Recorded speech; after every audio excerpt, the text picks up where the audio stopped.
আপনি কি জানেন দেশের প্রথম শব্দের জাদুঘর কোথায় আছে? আমি বলছি কলকাতায়।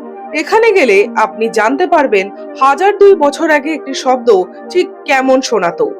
ন্যাশনাল লাইব্রেরির একটি ভবনে তৈরি হয়েছে দেশের প্রথম শব্দ জাদুঘর।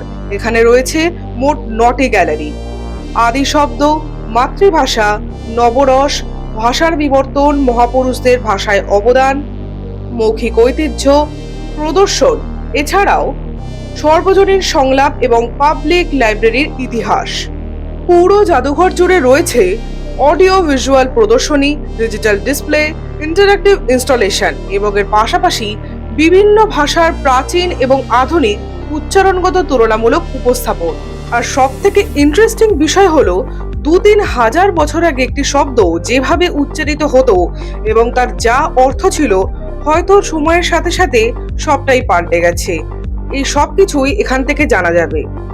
ভারতের ভাষা বৈচিত্র্য এবং ঐতিহ্যকে সংরক্ষণের জন্যই এই নতুন সংযোজন।